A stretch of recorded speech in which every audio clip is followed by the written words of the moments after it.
you think of cuddly children learning to be better humans.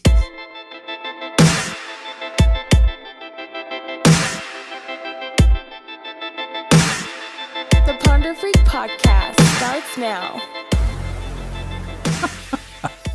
What is going on, Ponder Freak Nation? Welcome to the Ponder Freak Podcast, a podcast that thinks too deeply into hypotheticals, real scenarios, and random questions. It's just so good to be here, to be alive in this great country of ours.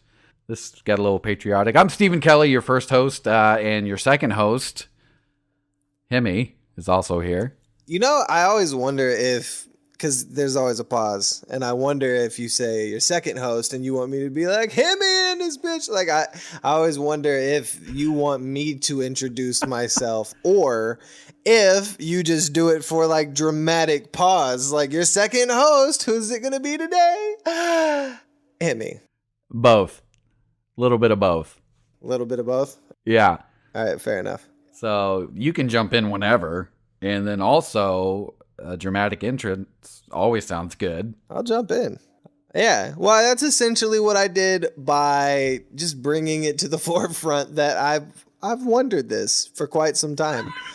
But now that I know, now I'll jump in a little sooner. I'll say hey to the people, myself. Hey, I'm Hemi. How's it going? Hey, everyone, my name is Hemi, and welcome to the show. Welcome to the Ponder Freak Podcast. It's what we need. We need that Hemi energy. Yeah. And now you have it. Full throttle, full force. Doesn't quite sound like it, but we'll take it nonetheless. What do you mean? How does it not sound like it? I don't know. You sounded a little droopy. I didn't feel it, Hemi. Oh, I it's need not to droopy feel it. at all. I have the strength of a pelican. What are you talking about?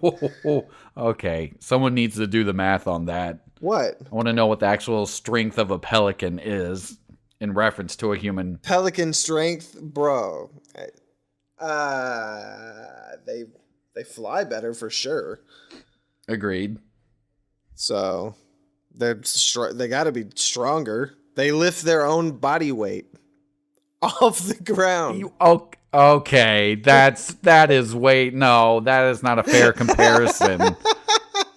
That is not. So I'd say they have like win, hollow maybe. bones and they weigh a lot less. It's like I don't care. It doesn't matter. I'm just saying they still are able to do something I can't. Well, that's true. So therefore, yeah, substantially stronger. All right. Pelican strength, bro. That's epic. No, I'm closing the door on this rabbit hole. That's what that is. Epic proportions. You're baiting me right now. That's what you're doing. You want me to get into this, and I'm not going to do it. I'm the master at baiting you. There it is. We did it. All right. Can we get into the show now? Yes, please. Is that what you wanted? Did you want that from me? Did you want that joke so we could begin? Because you knew that's where it was leading the whole way. You knew it had to end on some dumb pun that you knew I was going to do, and you waited. Yeah. And then it happened. Yeah, no, I found a way to punish myself and the people listening, and I apologize. These are the formalities now, folks. Yeah. Let's skip them. Let's get right into it. What is on today's menu, Steven? Well, it's another hypothetical that deals with language. We kind of touched on this before, but I found some research, and I found there was actually something that changed in Canada law-wise, and I thought it was interesting, so I want to go through it again.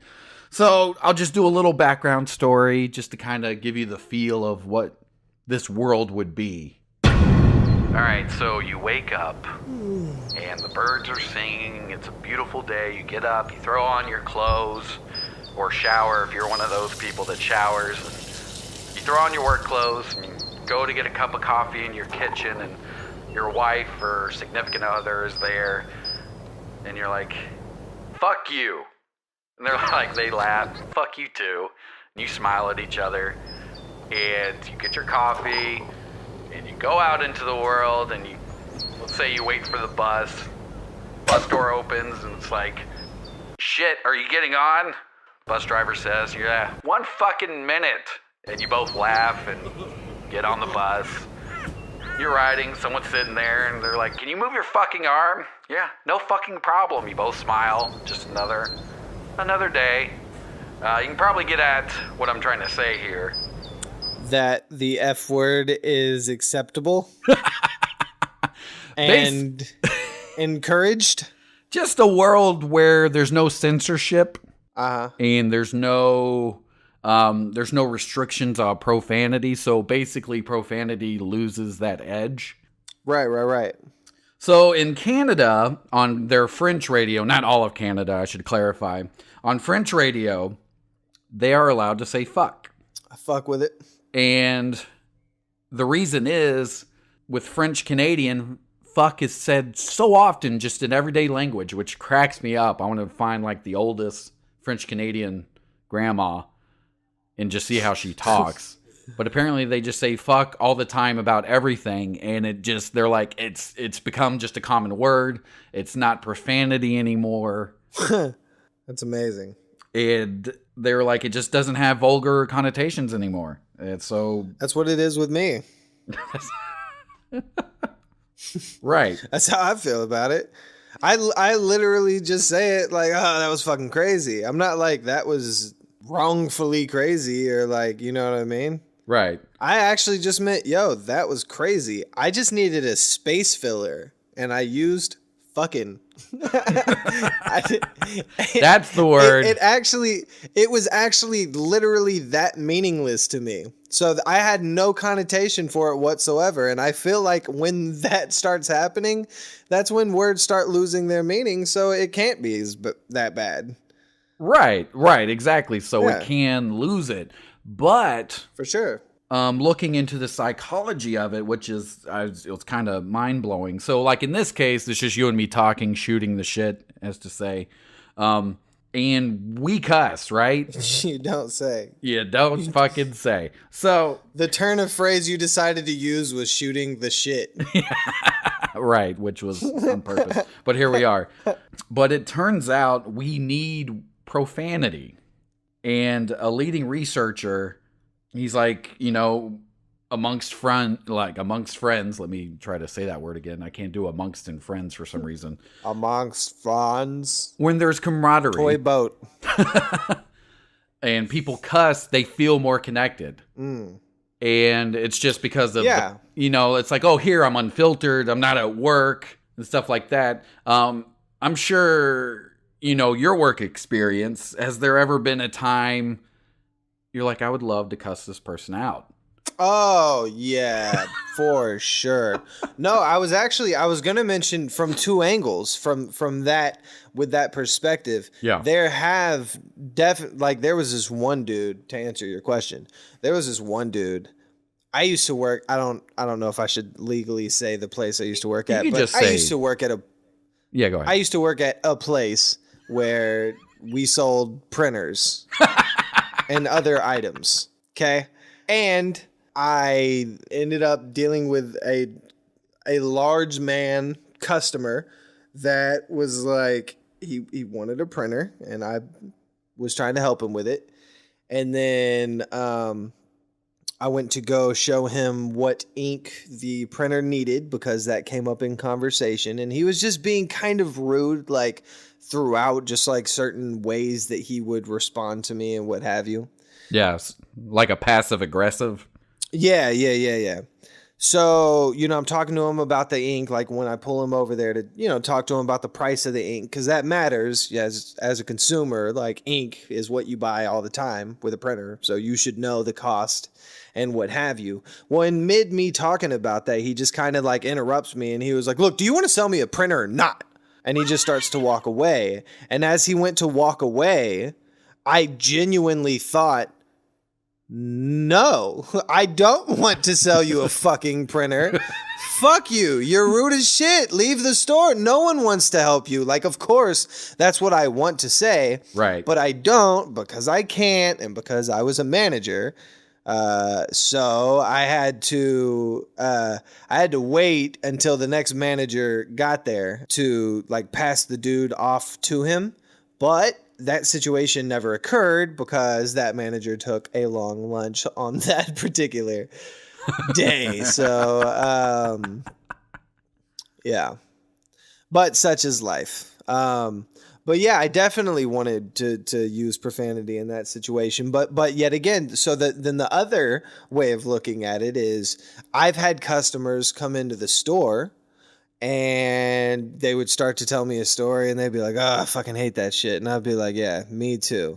You know what I mean? And right when they say that, I'm like, yep, we're cool. Exactly. I talk like that outside of work. And now that you've said it here, I'm like, cool, you're a cool dude. If I were to curse in front of you, I doubt you'd be like, whoa, in front of customers, you're going to use such foul language.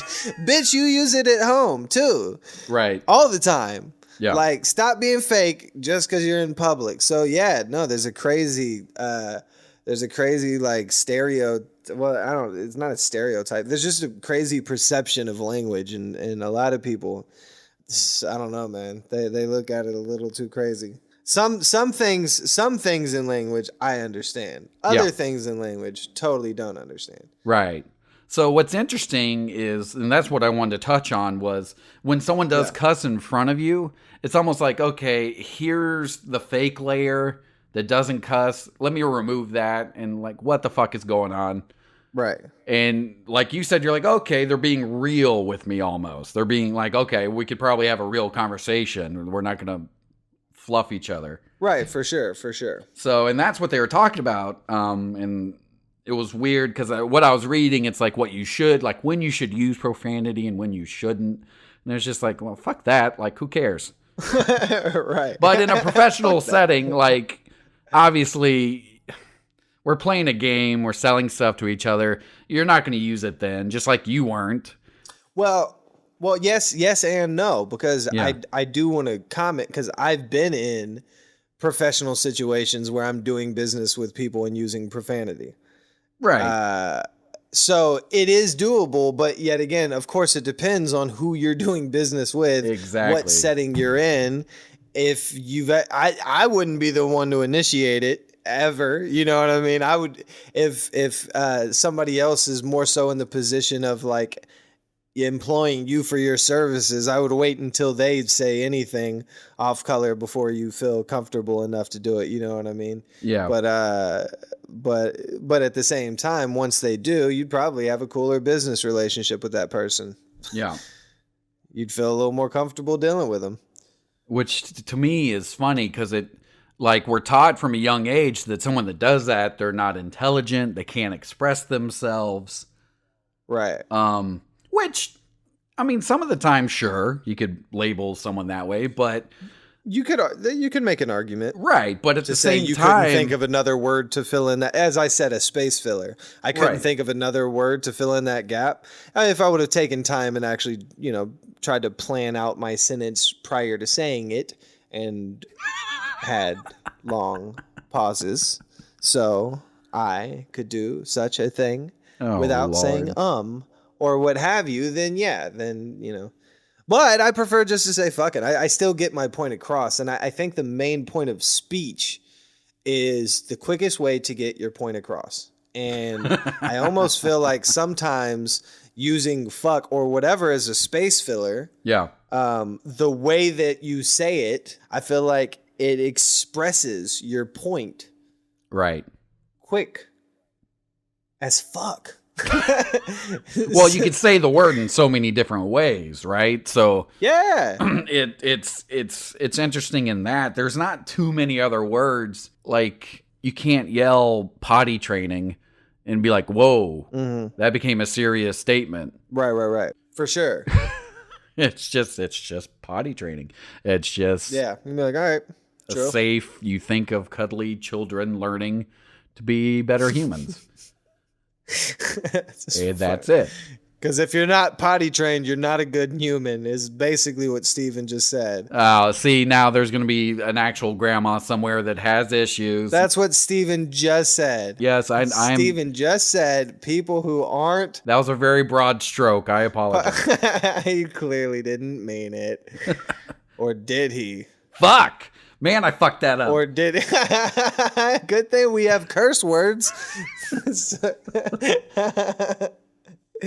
Oh man. What's funny is, you know, you look at Eminem, you look at like hip hop, you look at music, and for a while there, they're like, fuck censorship, right? Right. Of course. But then if there wasn't censorship, they wouldn't have that edge. Well, right. Totally. They go against each other, and I'm like, but maybe we need that? Maybe there needs to be a line.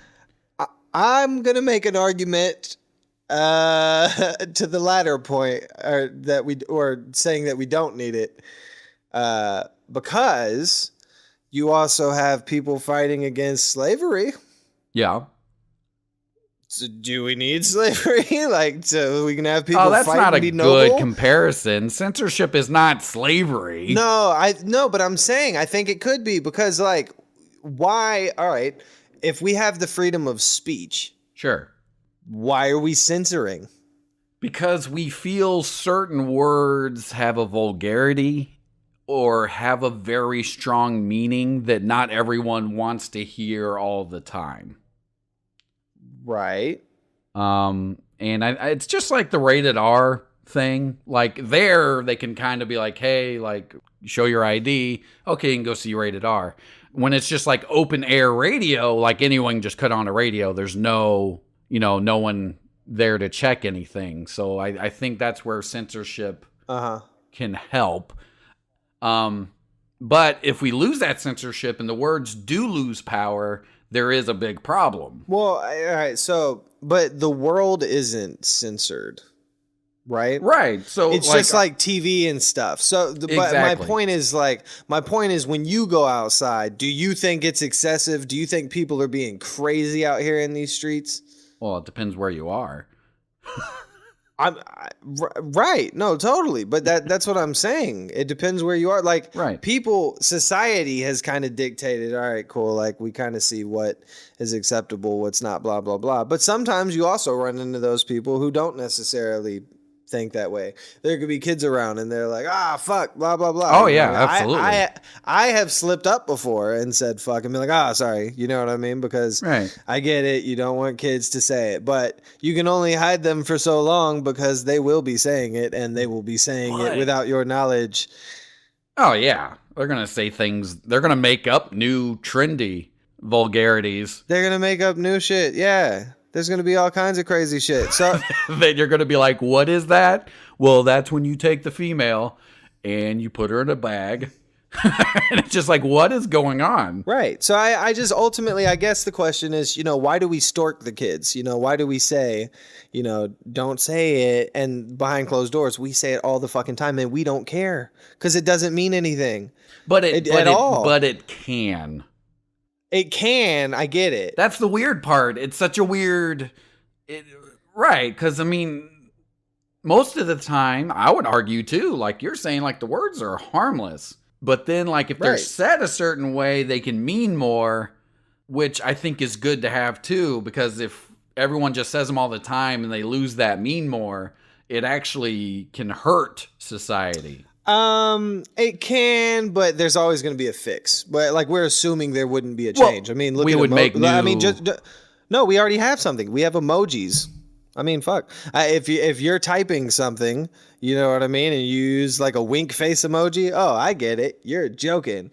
You put a mad emoji, you might legitimately be pissed. Like, depending on your normal texting patterns. Sure. Like, you can legitimately learn a lot about people by ways of that. So, yeah, as far as words losing meaning, I feel like you'll still be able to understand the kind of, how the person is trying to... In that sense, yes. But let's get their point across. Let's go somewhere else. Like, you stub your toe and you yell fuck. They found this keeps you from smashing whatever you hit your toe on. It's the quick release, and it's because that word has power. So I think there will always be a profanity, even if like French Canada is losing fuck, I think that's just become too common, so I'm sure they have other great swear words now. Yeah, I mean, but you can yell out literally. I think it's just the act of letting out the aggression, because you could go bah right after hitting your toe and it would do the same thing. The study found it actually had to be a word of importance, like a swear word. I guess, I don't know. I've definitely yelled out like bitch nuts, like when, you know, something hurts or whatever, just because it's the first thing that comes to my mind and I just yell it just because, you know what I mean? Right. And which usually does ensue laughter, so it helps because I'm like, all right, good. I'm glad I did that. Right. But I don't know, man. I think fuck could lose its importance and we'd still be all right. Well, yeah. It's already lost its importance to me, and I'm fine with it. Well, there would be a new word. Yeah, I don't even know what word that would be. Well, it's for me. The strongest word is according to the ladies right now is the C word. It's so funny, and we knew it. We knew what it was. We knew exactly what it was. Oh, yeah. And just right now, like... What? In, like, England or whatever? Like, don't they pretty much say it all the fucking time? Like, it's going to be like fuck to the French. Yeah, in Australia, yeah. It's still a word that, it's fine there just because it's used differently. But here we're like, no, that's... You're a bit of Yeah, but it's used all the time. Like... It's literally used to even be like, that bloody cunt said blah, blah, blah. You know what I mean? And then it's like, wow, a bloody cunt.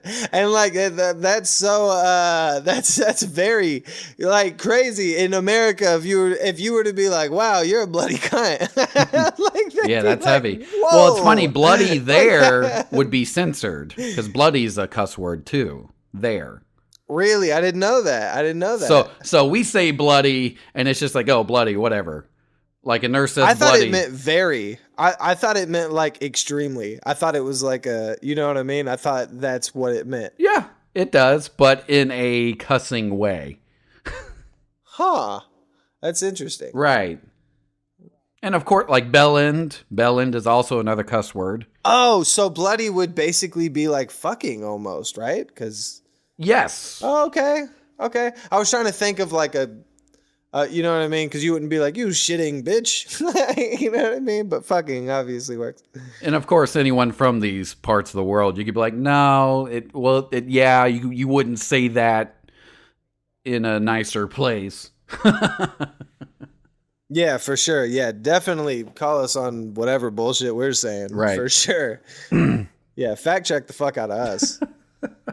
And something else interesting, people that know multiple languages always, like when they get upset, they cuss in the language they learned first. Really? That is, yeah. So, and everyone they tested, they're like, well, these words mean more to me. So I feel like I'm getting more out. That is really interesting. Right. So I was like, it just made me see censorship in a different way. Obviously, that's a line that's always going to be battled, and we're always going to evolve and say, hey, these words are fine now. Like, what are you doing? Language has changed. But I think we need some sort of line just so we can cross it when we need to express ourselves better. I guess. And it was a weird evolution of my thinking that I wanted to share. Yeah. Yeah, no, for sure. No, I get it. I understand it. I do feel like there's always going to be a way to express that. Yeah. Whether it be physical or verbal or even emotional, like even if you start breaking out in tears now when something happens, because words just don't describe it. Yeah. I mean, it could maybe now there could be more of a real connection with the feeling, more so than the word behind the feeling that's experienced somehow. What if the word is just an expression of the feeling? Granted, words can still limit the expression. I see what you're saying. Yeah. So, I mean, who knows? You know, like we might get to a point where we're literally, I mean, like, you know, when you're around somebody like a lot and you just kind of know like what's going on with them without even talking. Yeah. You know what I mean? That's a completely different kind of connection. Yeah. A very real one and a very, you know, it's weird.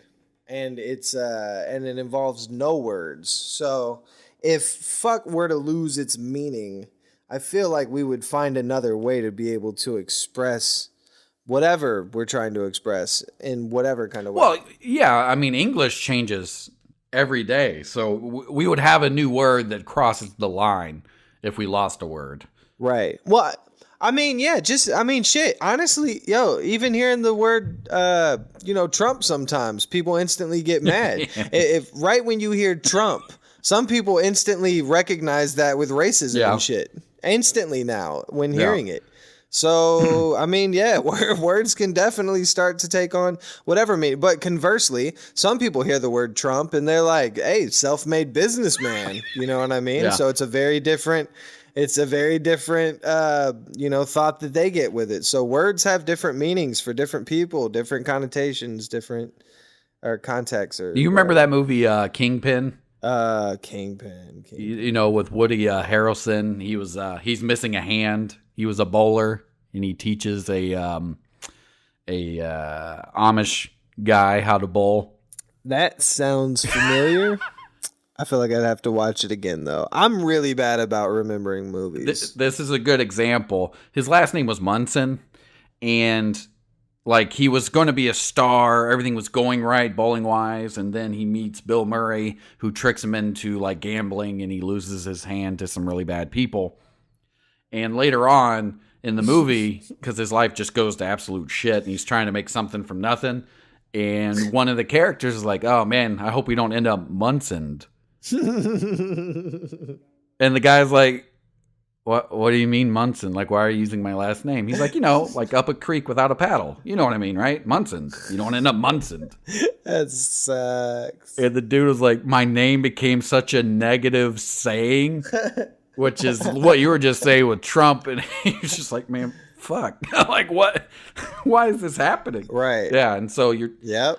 That's funny you brought up Trump meaning that, which it definitely does. And Obama, too, to some people. Oh, yeah, for sure. Of course. Yeah. There's negative connotations and positive, for both. Yeah. Yep, for sure, man. And it's crazy. But it is crazy, definitely, to think that you yourself have become the negative thing. Oof, that sucks. Especially if it's something everyone's saying. That's tough, or at least a lot of people. So yet again, for Obama and Trump, both of them, that sucks for people to, unfortunate, man. But at the same, You're like, I'm done with this. Don't want to go too political. We'll leave politics out of it. Because there's no need. Well, but yeah, no, that's crazy. Yeah. I think that covers this episode, and it was funny that we found a cultural reference that actually fit in with this. But any last thoughts, Hemi? I think you said them, but just in case. No, I think that fucking does it. Awesome. Well, thank you so much for listening to our show, you awesome people. It truly means a lot.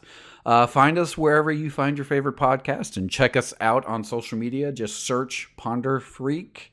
We can't wait to hear from you. Till next time.